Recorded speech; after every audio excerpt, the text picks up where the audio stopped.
Every night the same dream, footsteps circling the bed. Then one morning the footprints were real. Still wet. They fled the city's roar for silence.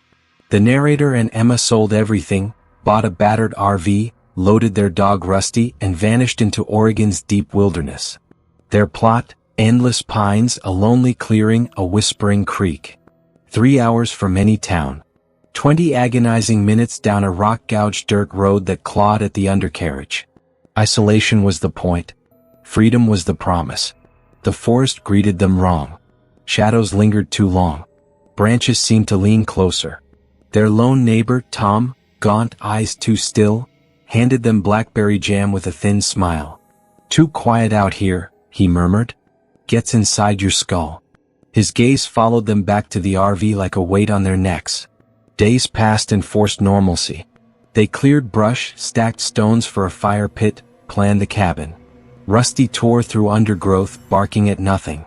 But when night fell, the world stopped breathing. Silence pressed against the RV walls, thick and alive. Every snap in the dark felt deliberate. Every rustle too close. Then the signs began. Rusty's water bowl overturned at dawn, muddy boot prints, enormous, deliberate, circling the RV before melting into trees. Not theirs. Not Tom's. They started bolting doors they'd once left wide open. 3 a.m. Rusty's growl vibrated through the floor. Oh, menacing. The narrator swept the flashlight across empty pines. Nothing. But the air felt wrong, charged. Tom shrugged off the prints next day. Hunters. Drifters. People who stay hidden.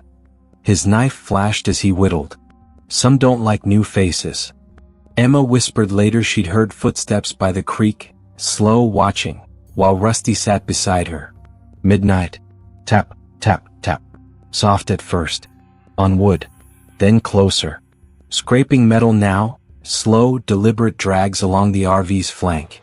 Emma clutched Rusty, eyes wide with terror. The narrator cracked the window, beam shaking. Empty dark.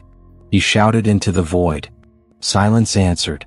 Then a voice, low, gravel-throated, impossibly near, slithered through the night. "You don't belong here." The sound circled for hours. Tap, scrape, pause. Closer. Farther. Toying. Rusty snarled, fur spiked. Emma sobbed silently. They refused to open the door. Dawn finally came. Outside, savage scratches raked the RV's paint, deep, frantic. Boot prints paced the clearing.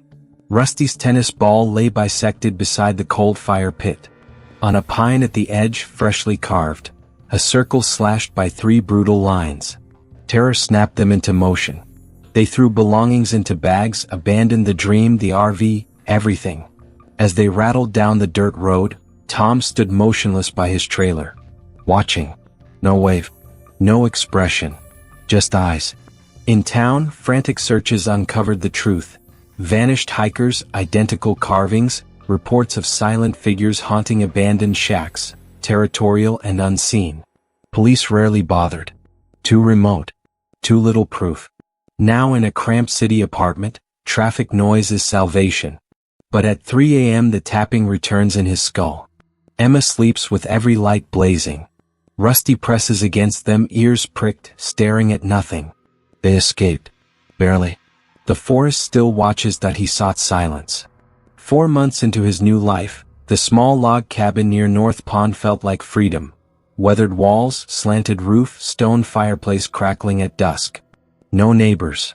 No noise. Just pines swallowing the world. Mornings chopping wood. Afternoons on trails. Evenings lost in books by firelight. The air tasted clean. He believed he was alone. Then small thefts began. A flashlight left on the porch table, gone by morning. He blamed clumsiness, wind, raccoons. Days later, a bag of chips vanished from the kitchen counter. He searched every shelf, every drawer. Nothing. Next, his thick green jacket, hung by the door every evening, disappeared. He tore the cabin apart. Under floorboards, behind furniture, in the loft bed. Empty. Dread coiled in his gut. Someone was inside. At the general store 30 minutes away, he overheard locals. "Hermit hit another place last week. Took soup. He's no ghost, just a man who hates people." The woman at the counter added quietly, "He don't hurt folks." But knowing he's watching, the words landed cold. He pictured eyes on his cabin. On him. Back home the trees pressed closer. Windows had simple latches. Doors flimsy locks. Easy entry. He ordered motion alarms, replaced locks with heavy deadbolts. For a week, quiet returned. Then dawn revealed missing bread and beans. Alarms silent. Doors locked. No broken glass. He'd been asleep feet away while hands moved through his pantry. Sleep became impossible. Every creak spiked his pulse. He kept a baseball bat bedside, would warm from gripping. Nights stretched endless. He imagined footsteps circling. One evening he decided, no more waiting. Lights off. Bat across his lap. Chair wedged under front door. Back door left unlocked. Bait. He sat motionless in the dark living room, fire reduced to embers, eyes fixed on the rear entrance.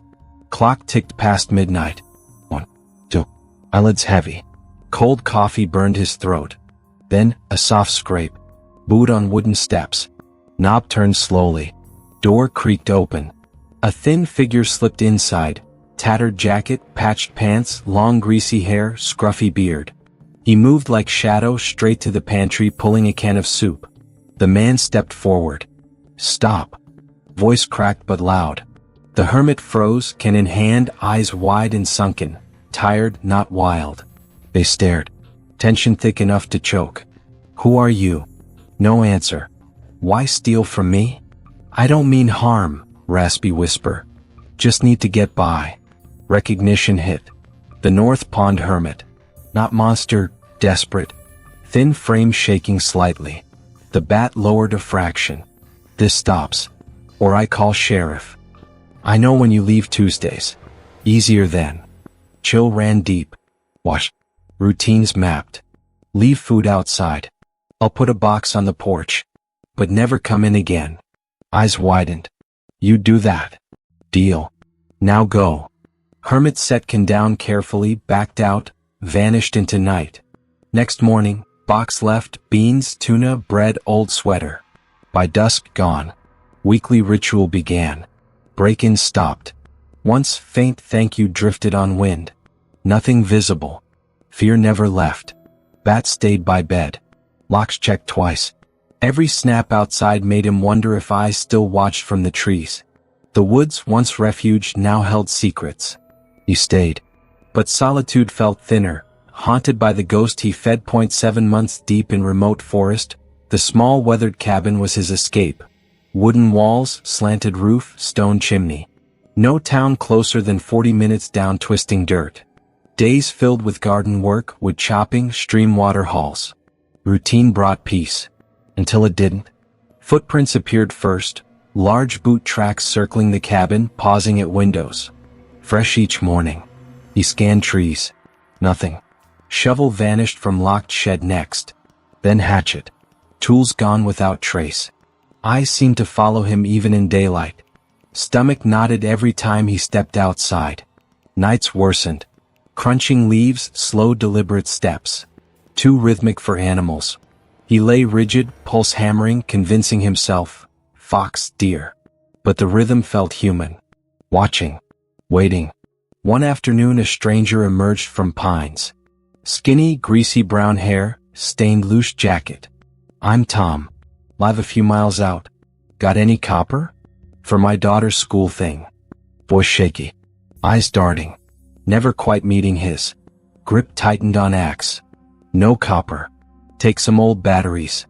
Tom's face twitched, quick hunger flash, nodded, grabbed them, glanced back at cabin as he vanished into trees. That night, louder crunching, faint scrape at back door. Flashlight sweep showed nothing. Sleep impossible. Morning, deep pry marks gouged back door frame. Crowbar attempt. Chest tightened. Shotgun came out of trunk, cleaned, loaded, propped by bed. Neighbor John, miles away behind chain link and solar, listened over coffee. Face hardened at Tom name. Never heard of him. Folks don't wander up asking. Get motion lights. Sat phone. We watch each other. Words steadied him slightly. Cabin fortified. Motion lights flooded yard, cheap camera on porch, sat phone bedside. Daily checks for new marks, prints. Faint scratches on window latch appeared. Sleep came in fragments.